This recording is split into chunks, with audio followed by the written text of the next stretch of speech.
What is your biggest financial concern? Are you being as intentional with your finances as you could be? How confident are you that you'll reach your financial goals? How will life's transitions impact your financial plan? Welcome to the Clarity and Confidence for Life podcast with Tom Fleishel, founder, president, and CEO of Fleishel Financial Associates. Discover how we can help business owners, successful families, and corporate executives achieve clarity and confidence for life while providing tailored financial solutions that eliminate complexity and free you up to focus on what really matters in life to you and your family. Now, on to the show. Get ready for another edition of Clarity and Confidence for Life podcast with your host, Tom Fleishel. I'm RJ Malik, producer of this podcast. Tom, as always, great to see you.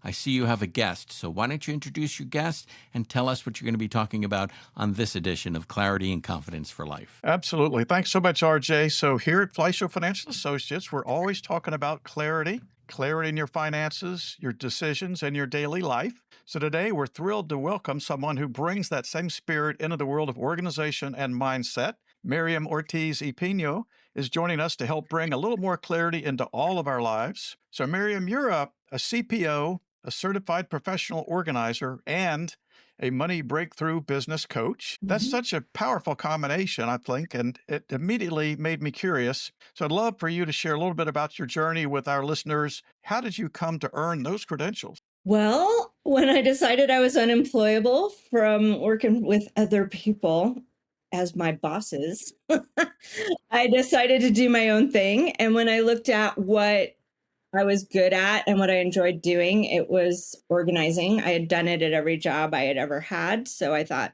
I should start there. And I came to really love it. And as I got into it, though, it seems like a lot of people think very differently than I do about getting organized. And so I had to learn some skills to help them make decisions about their things and bring their lives into alignment to get the most out of the work we did together. And so it kind of automatically became obvious that people thought about money the same way they thought about their stuff. There was a lot of scarcity mindset or overabundance mindset for some people, and it would go both ways and it would cause clutter.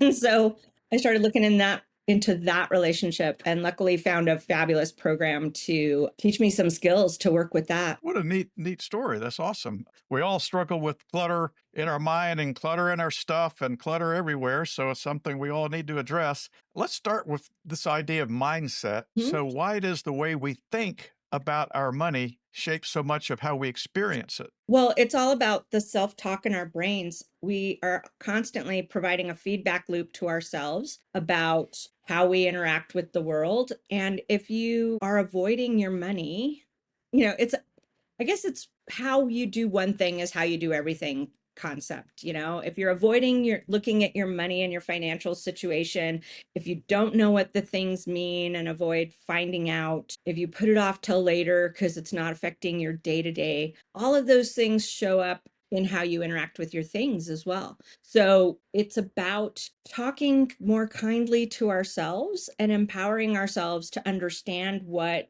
is going on and why things in our lives are the way they are. So figuring out who and how you want to be really brings all that together. You'll know what stuff to keep and you'll know how much money you need to do that. And you will begin to plan appropriately. Well, that sounds a lot like some of the concepts that we try to convey to our clients. Like the subtitle of my book is Living Your Financial Life by Design, Not by Default. Love that. And it's all about intentionality, right? Making sure that we have a focused intentionality about what we're doing. And I think that really helps a lot with the mindset because it keeps us on track to where we want to go. And okay, I know there's some barriers here because I've got some clutter, I've got some confusion, I've got issues that are just not clear in my mind. But yeah, let's get really drilled in on the focused mindset and the intentional things that we want to try to accomplish. Yeah, and it turns out most of the clutter accumulates because of control issues. We want to control our environment. And when we can't get it perfect, we'll put it off. When we spend too much time trying to control the things that we can't actually control, it piles up. But our relationship with our money is one of the things we actually can control. It just takes a little bit of knowledge and practice. Well, that's for sure. So let's think about this. In your view, how does someone's mindset influence their ability to stay focused and productive throughout the day?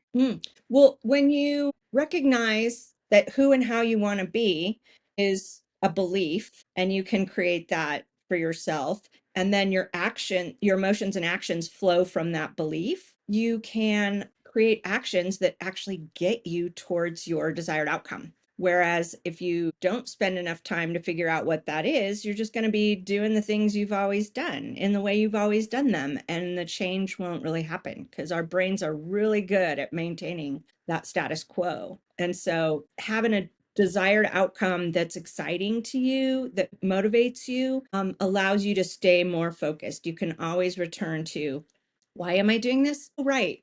That future me wants that. And every little bit makes the next moment better. One of the things we try to focus on in our firm here is on Mondays, we have a staff meeting. It's virtual but everybody's in focus, but we're on Zoom. But anyway, we say, okay, what were your positive focus from things that happened last week? And what are your 3 crucial results for this week? But we Yes. also try to train them to have focused. What are my 3 crucial results for the day? What do I absolutely want to accomplish for the day? So I think that helps us too to stay focused and on track. And then another tool that I've started using for years, and I need to get back on it, is called Win Streak. It's an app that at the end of each day, you can say, what were my 3 wins for the day? Even though you had some crummy things that happen, there's usually at least 3 wins that we can say, okay, those were great. And I don't have to get into a gap mindset that, okay, I didn't achieve what I really wanted to do today, right? Yeah, I think that feedback loop is really important, and different people need more gamification than others. It Yeah. actually kind of annoys me, but I get that it's part of the feedback loop. And I do the 3 things I'm going to achieve by the end of the week and the 3 things that I'm going to achieve today. And I think there's something to that celebration piece, though, that is Mhm. better for some people than just the streak of it. It's the I actually did it. And Mhm. in the small wins, sometimes we just go through life and we keep going, keep going, keep going, and we forget to remind ourselves we've actually done quite a bit today. We focus on the negative. It's that negativity bias Yeah. instead of saying, I didn't do those 87 things, but I did these 4 things really, really well. hmm Yeah. And what do you mean celebrate? What does that look like exactly? What are some good ways to celebrate your wins? It depends on the purpose, but really it can be as much as simple as, yay, I did that. Mm. Or it could be, okay, let's plan a cruise next week. Yeah, I like that last idea. It could be Yeah. I think it's important to scale it to what you've achieved, but the small goals, it literally can be just pausing a moment, taking a deep breath and going, I did that, or sharing it with someone important to us that we hmm yeah. So a lot of people feel constantly pulled in a million directions. It's such a crazy world we live in. Everything's insane. Why do we get stuck worrying about everything on our to-do list? Because we aren't super clear about what our desired outcome is and recognizing how long that might take. So we don't chunk things down. We think I can do. All right, here's the great example. My clients often think that we can go through 50 years worth of accumulated things in their house to help them downsize and move into a easier living situation in a weekend or Oh, yeah, 2 right. weeks. And it's like, we need a little more time than that. So it's about how do we become more aware of our time and how much we can get done in that time. The other thing is they'll put off doing laundry or dishes because it's going to take too long and I don't have the energy. And if you time it, it takes like 30 seconds to throw some laundry in the washing machine. Yeah, So right. we're just a little distorted on our relationship with time, a lot of it, the time. And we spend a lot of time on busy work. So the stuff that worked for someone else, or we think we should do, or someone else showed us to do it that way, but we don't even know why. And so then we're using time frittering it away on things that don't move the needle. Yeah, I get it. I get it. That's for sure. Now, what does it take to actually create the mental and physical space needed to do our best, most meaningful work? How do we get that clarity? Yeah, well, I have a framework that I call the 5 Ds, and it starts with dreaming. what do you want your life to be? Who do you want to be in that life? If we set ourselves up for success by reverse engineering the things that kind of person needs and what they need to do their work or their creativity, you know what to keep, right? And so you automatically eliminate the things that have been in your way because they don't make the cut. You become more discerning, easier to make decisions, and it all starts falling into place. It does take a little bit of time though. So you dream first and then you declutter based on what that dream is. And then you design your workflows or your systems for how you're going to use those things to help you live that life you've chosen. And then you develop the habits. So it's practice. I think the other problem is people give up way too fast. I forgot to look at my calendar today, so I better buy a different calendar. Well, it's a habit to develop. Look at your calendar every day. It's not the calendar's fault that you didn't look at it, it's your mind. So you have to give yourself some grace and pick up where you left off and just try again. And it's a try again and be better mindset that takes us through developing habits. And there's no set time of how long it takes. Some things you can develop a habit in 1 or 2 attempts. Other things take months or years. Go through those one more time because those are really helpful points. Go through those points one more time, the Yeah. D's. So we dream about what we want. And Okay. to be clear, too, some people have a very hard time imagining a future. Like it's just the way their brains are hardwired. So if you do, I suggest looking at TV shows or movies or book characters or someone you know and admire and borrowing what characteristics you like from them as your starting point. As you declutter, more imagination becomes possible. But if that's a struggle, I've found that very surprising that some people can't really dream that way. So we dream, we declutter, we design systems or workflows, and then we develop the habits to use them. And Okay. I'm sure some people can tell most of that happens semi simultaneously. But if you think about, I need those aspects to create the life I want to be living, it works. That's awesome. That's some great concepts. I love it. You talk about being available without burning out. Mhm. What are some ways people can stay accessible while still protecting their productivity? Yeah. I think having really good boundaries about valuing ourselves and our need for deep work time and creative time. And if you maintain that boundary as much as possible, you free up a large portion of the rest of your day to be able to be available for people. And tying it back to what your dream is, what kind of person do you want to be? Are you the kind of person that wants to only deal with other people at the expense of yourself? Or are you the kind of person that would like to take really great care of yourself, modeling good behavior, and have available energy for other people when it's important enough and when it's a good fit for your desired outcome as well? You know, is it an opportunity to demonstrate those qualities you'd like to embody? Or is it an opportunity to just feel drained and resentful because what they're asking you to do? And it opens up better communication, I think. Like, oh, I'd love to do that for you. I have a meeting though until 4. I can help you after that with that work. And as opposed to, yes, I'll do it. And then grumbling and being interrupted and not doing it. I find we've lost a lot of our ability to explain what the expectation for the work or the ask is. And that causes resentment a lot of times. Yeah. Yeah, we try to use the idea of do not disturb on our systems and our phone at the office. We have a Teams system, and so you can put do not disturb on there for focused time and time blocking to say specific things I want to accomplish in that time frame. Yeah. And I need to do a little better job with that myself. It's just if you're not careful, the tyranny of the urgent pulls you in so many different directions, I think right? we need to redefine urgent as well.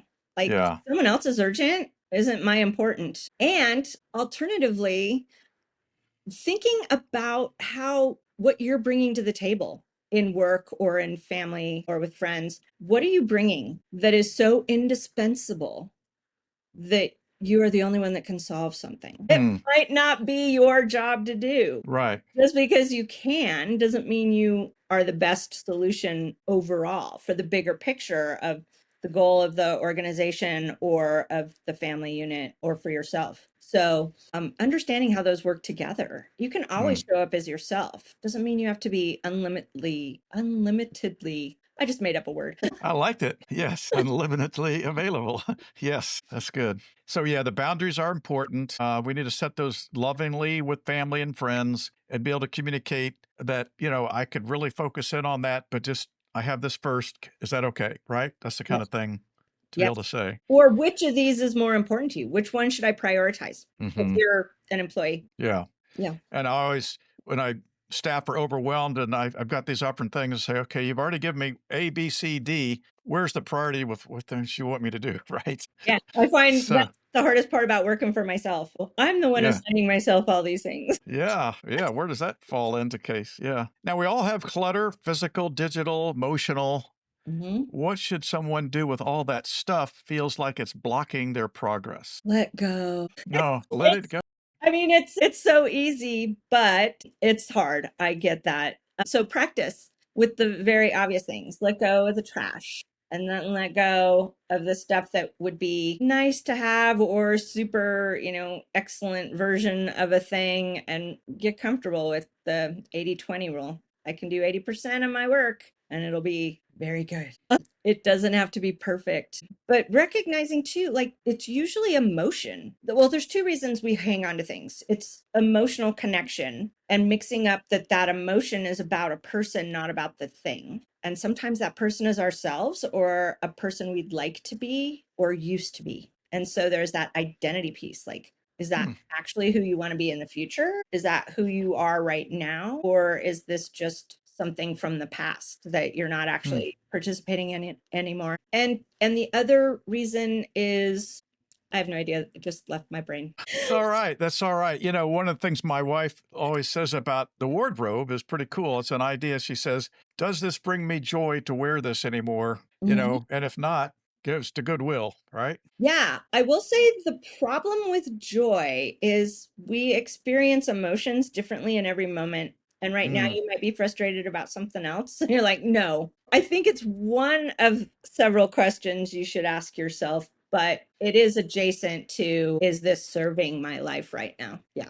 And, then there's this idea of self distraction. When someone would rather scroll, snack, pet the dog, or do anything but work, how can they stop interrupting themselves and get so distracted? A lot of that is just understanding how our brains and our bodies work. We are so inundated with information and we don't give ourselves enough time to absorb the information.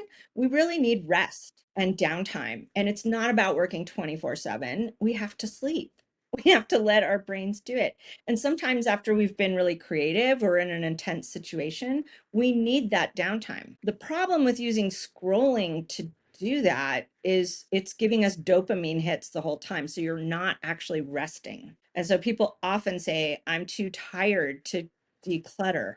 And instead, maybe if you just took 5 minutes to sit there and look at a blank wall or look at your garden or hug your dog, you would then have enough energy to do the decluttering. Instead, we get in that spin of dopamine hits and we can't really break it. So awareness is the first thing. I am a huge TV watcher. And sometimes in the past, there have been lots of people say, well, just give up your TV. But then they don't give up their scrolling. And it's a completely different relationship with the chemicals in your brain when you're doing those activities. So if you watch TV for downtime because you're passionate about a sport, because you love storytelling, or you're a policy wonk, whatever it is, whatever kind of TV, it's a different relationship than just feed me more things that are entertaining.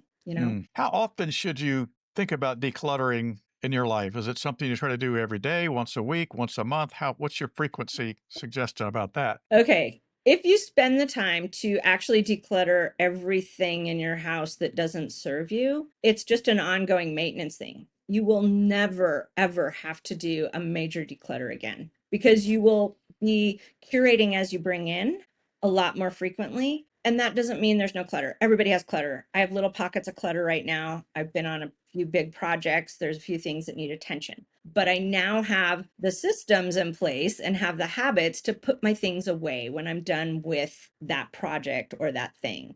And so it's a constant curating process. It's this pen is dried out, it goes in the trash. These twist tie cup is full, I can throw away the twist ties, like the shirt I have a Mm, set number of hangers. When those are full, I don't buy anymore till I get rid of some things. there you go. It's what do I need to keep living this life? And is this thing still working for that? My wife preaches this idea of a place for everything and everything in its place, When you're not right? using it, yes. Yeah. There are kind of three myths in organizing that people get very hung up on because a lot of people with clutter issues are perfectionists. One is a place for everything and everything in its place. That is fantastic. Sometimes, though, people have two of that item and then they get freaked out about should I keep them in the same place or in different places?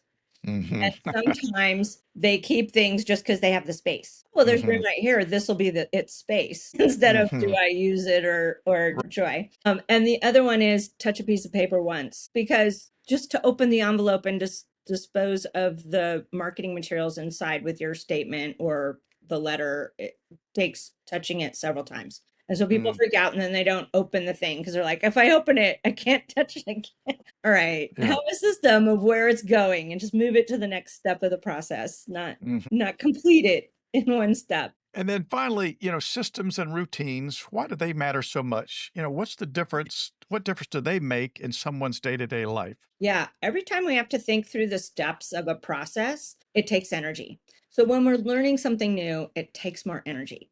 And then eventually it becomes a habit and you don't have to think about it anymore. We don't think, I'm going to brush my teeth now. I need to grab the toothbrush. I need to find the toothpaste. I need to uncap the toothpaste.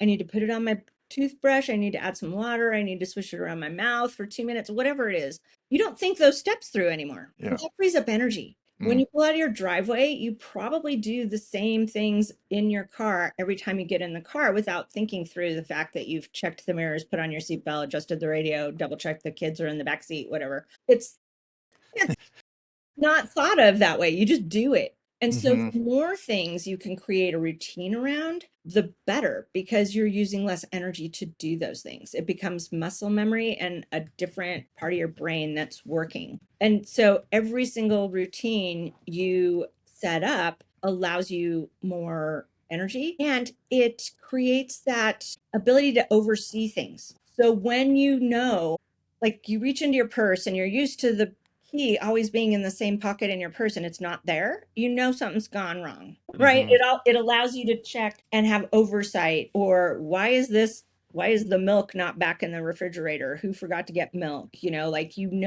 Things are going to happen in a certain way and you get more efficient at it and you can tell when things are wrong. How does someone actually engage you? Was that something like a month-to-month situation? How do you get engaged with clients? Yeah, I work with people over a period of time.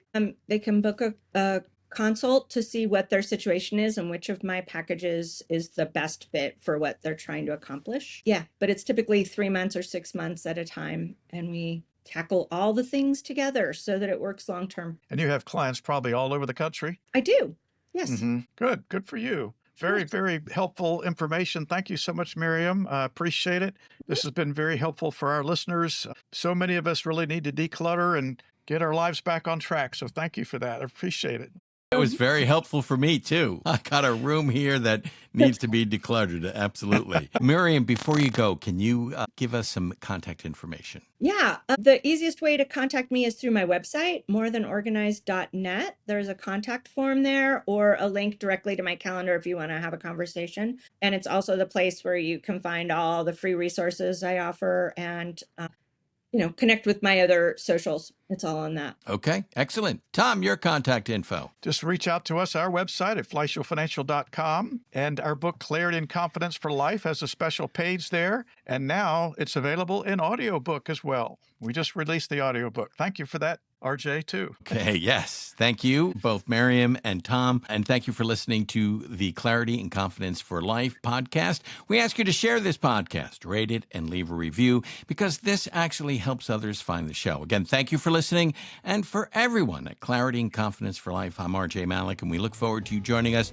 for the next podcast. Thank you for listening to the Clarity and Confidence for Life podcast. Click the subscribe button to be notified of new episodes when they become available. The information covered and posted represents the views and opinions of the hosts and/or guests and does not necessarily represent the views or opinions of Raymond James. This content has been made available for informational and educational purposes only. The content is not intended to be a substitute for professional financial advice. Always seek the advice of your financial advisor or other qualified financial service providers with any questions you may have regarding your individual situation. Securities are offered through Raymond James Financial Services Incorporated, member FINRA, and SIPC. Investment advisory services offered through Raymond James Financial Services Advisors Incorporated. Fleishel Financial Associates is not a broker-dealer and is independent of Raymond James Financial Services.